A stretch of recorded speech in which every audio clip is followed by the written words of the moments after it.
नमस्कार। Self awakening mission से संजय मलिक। हमारा ये video message from angels series से है। इस सीरीज में हम अलग अलग देवी देवताओं से, संतों से, असेंडेड मास्टर्स से कनेक्ट करते हैं। मेरे साथ मेरे 7 ग्रैंड मास्टर्स का ग्रुप है, जहां हम एक साथ बैठकर इन डिवाइन एंटिटीज से कनेक्ट करने का प्रयास करते हैं और जो भी संदेश आता है वो आप तक पहुंचाने की कोशिश करते हैं। ऐसा ही संदेश हमें पहले भी अनेक डिवाइन मास्टर से मिला है, जिसे हमने 2025 के प्रेडिक्शंस के रूप में आप सबके साथ शेयर किया है, जिसके वीडियो लिंक नीचे दिए गए हैं। आज ये संदेश है यमराज जी की तरफ से। जी हाँ, वही यमराज जी जिन्हें हम बहुत डरावना, भयानक, काले भैंसे पर सवार और मौत का देवता कहते हैं। उन्हीं यमराज जी की तरफ से ये संदेश है। पहली बात तो आप सभी को ये बता दूं कि जो छवि हम लोगों ने उनके अपने मन में बना रखी है, हम सब ने, हमारे सभी ग्रैंड मास्टर ने जब उनके दर्शन किए, उनकी एनर्जी से हम कनेक्ट हुए, तो हमें बिल्कुल भी कोई डरावने वाली बात वहां पर नहीं दिखाई दी। वो धर्म राजा हैं, ये उनका ओरिजिनल फॉर्म धर्मराज का है, लेकिन जो दुष्ट प्रकृति के लोग हैं उन्हें वो यमराज के रूप में दिखाई पड़ते हैं, क्योंकि जाकी रही भावना जैसी, प्रभु मूरत तिन देखी तैसी, ये सभी हम जानते हैं। तो उनको वो अलग अलग रूपों में नजर आते हैं। किसी को बहुत डरावने दिखते हैं, तो किसी के लिए वो बहुत सॉफ्ट और धर्म के राजा भी हैं। आप सभी जानते हैं, इन्हीं धर्मराज जी का अवतार विदुर जी के रूप में भी हुआ था, जहां उन्होंने विदुर जी की नीतियों के द्वारा लोगों का मार्गदर्शन किया था। वही धर्मराज जी अब हम सबका मार्गदर्शन कर रहे हैं डिवाइन फॉर्म में।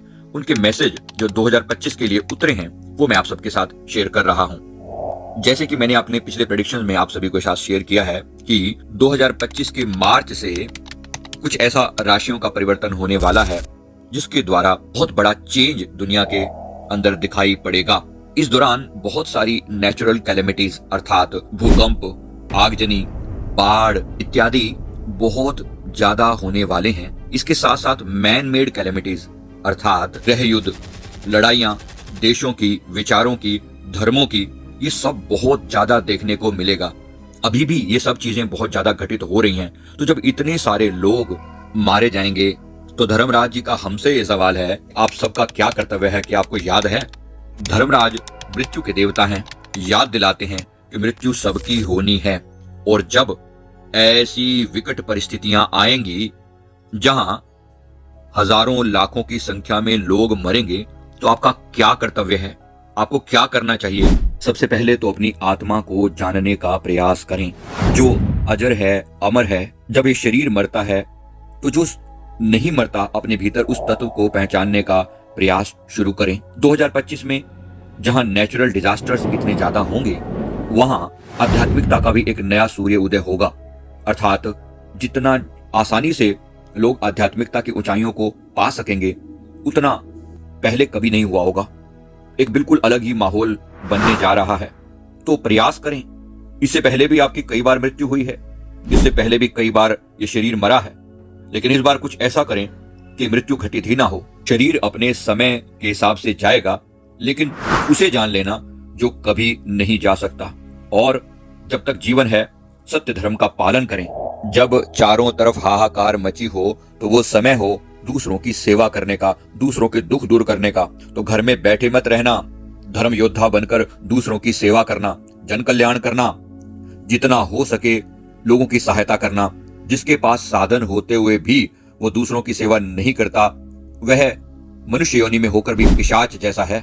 इसलिए मत भूलना कि सबको मेरे पास आना है, इसलिए किसी का दिल ना दुखाना, इतना आहत किसी को ना करना, इतनी ठेस ना पहुंचाना कि उसका परमात्मा से भरोसा उठ जाए, उसका ईमानदारी से भरोसा उठ जाए, वरना तुम्हें जन्मों जन्मों तक ये कष्ट भोगने पड़ेंगे। किसी को तकलीफ ना देना, क्योंकि उसके दिल से निकली हुई बद्दुआएं कभी तुम्हारा पीछा नहीं छोड़ती। जन्मों जन्मों तक मेरे पास आना है सबको, और मेरे पास से नरकों का द्वार भी खुला है और स्वर्गों के आसन भी हैं, मुक्ति का द्वार भी खुला है, जो चाहो ले लो। इसलिए झूठ, छल, कपट से दूर रहकर याद रखना, एक दिन सबको मेरे पास आना है। जिससे भी कुछ सीखना, उसको कुछ ना कुछ वापसी में अवश्य देना। हो सके तो कर्ज ना लेना, और अगर लेना पड़े तो जरूर चुका देना, वरना अगले जीवन में तुम निर्भाग हो जाओगे। 2025 में जैसे जैसे डिजास्टर का समय बढ़ेगा, जैसे जैसे प्राकृतिक आपदाएं बढ़ेंगी वैसे वैसे परमात्मा का नाम जपना भी और आसान होता जाएगा। इस समय में परमात्मा को पाना सहज है, इसलिए जाप करना, अपने प्रभु को याद करना। प्रभु परमात्मा के सामने मेरे भी हाथ बंधे हैं, अपने गुरु की शरण में जाना। जो श्वास श्वास में परमात्मा के नाम का जाप करेगा उसे कभी भी यम का द्वार नहीं देखना पड़ेगा। तो तुम अपने छोटे छोटे स्वार्थों के लिए किसी को कष्ट देने से डरते नहीं हो। साम दाम दंड भेद इत्यादि कुछ भी लगाकर लोगों से अपना फायदा उठाने की सोचते हो। याद रखना, सब मेरे पास आने वाले हैं। एक एक कर्म का हिसाब चित्रगुप्त के लेखे में लिखा हुआ है, छोड़े नहीं जाएंगे, बख्शे नहीं जाएंगे। अभी जीते जी अपने गुनाहों की माफी मांग लो और अपने परमात्मा से, अपने इष्ट भगवान से जुड़ो।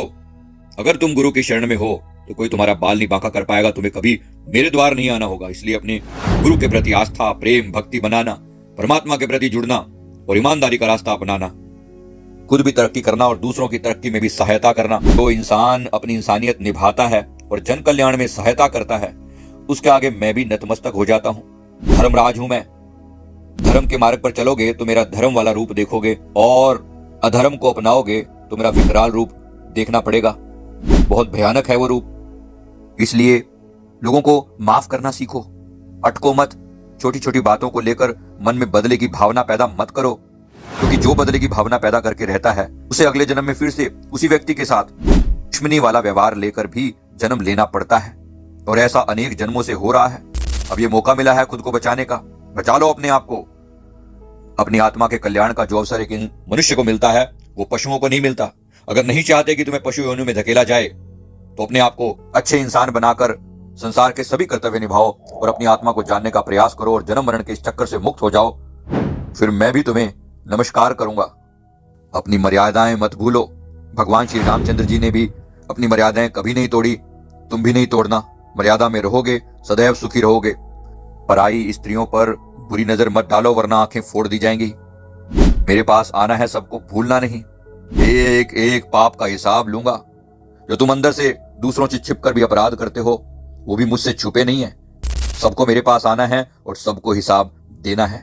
इसलिए सावधान।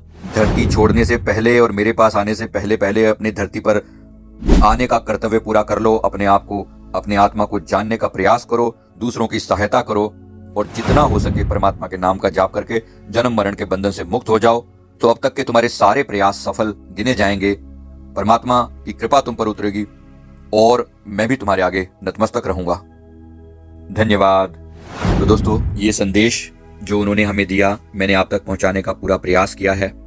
मेरी तरफ से अगर इस बात को कहने में, आप तक पहुंचाने में किसी तरह की कोई त्रुटि हुई हो तो मैं उसके लिए क्षमा प्रार्थी हूं। मेरा अर्थ केवल और केवल वो संदेश को आप सब तक पहुंचाने का था। मैं उम्मीद करता हूं इसी प्रकार आप अलर्ट होकर इस संदेश को लेकर अपने जीवन को संवारने का प्रयास करेंगे। मैं बहुत तार्किक होकर आपके प्रश्नों के उत्तर नहीं दे सकता, लेकिन जो भी संदेश था मैंने पहुंचा दिया है। इसी प्रकार से अन्य देवी देवताओं के संदेश भी हमारे पर आते रहते हैं और वो हम आपके साथ शेयर करने का भरपूर प्रयास करेंगे। वीडियो अच्छा लगे तो जरूर लाइक कर दें और ज्यादा से ज्यादा लोगों तक पहुंचाने का प्रयास करें।